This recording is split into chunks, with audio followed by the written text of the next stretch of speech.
मुंबईत आज सर्वपक्षीयांचा जन आक्रोश मोर्चा. बीड आणि परभणीतील घटनेच्या निषेधार्थ मेट्रो सिनेमा ते आझाद मैदानापर्यंत मोर्चा. देशमुख कुटुंबियांसह सुरेश धस होणार आंदोलनात सहभागी.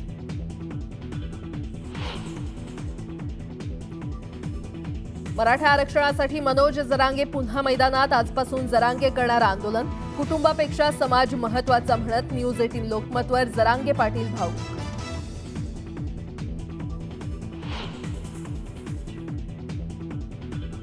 कोल्हापुरात अंबाबाईचं दर्शन घेऊन एकनाथ शिंदे करणार राज्य संपर्क अभियानाला सुरुवात. कोल्हापूरनंतर उपमुख्यमंत्री शिंदे जालना दौऱ्यावर.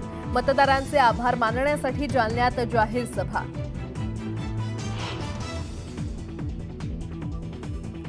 मुंबईतील गृहनिर्माण संस्थांच्या पुनर्विकासावर अमित शहा आणि प्रवीण दरेकरांमध्ये चर्चा.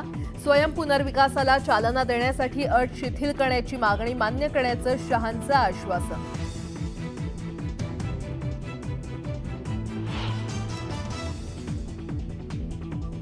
टोरेस गैरव्यवहार प्रकरणात ईडीचे मुंबई आणि जयपूर इथे 13 ठिकाणी छापे. टोरेस आणि सहयोगी संस्थांची 21,75,00,000ची बँक खातीही गोठवली.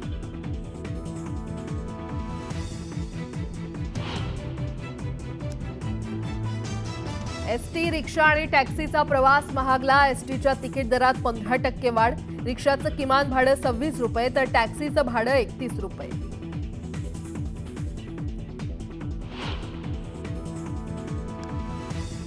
दुरुस्तीच्या कामासाठी गोरेगाव आणि मालाडमध्ये आज पाणी पुरवठा बंद. पाणी जपून वापरण्याचं नागरिकांना आवाहन.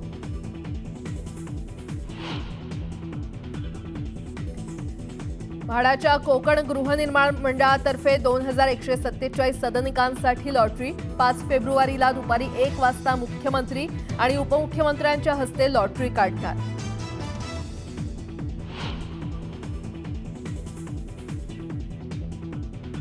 आणि मध्य रेल्वेवर आज आणि उद्या रात्रकालीन ब्लॉक. कर्नाक उड्डाणपुलाच्या कामासाठी काही लोकल सेवा राहणार बंद.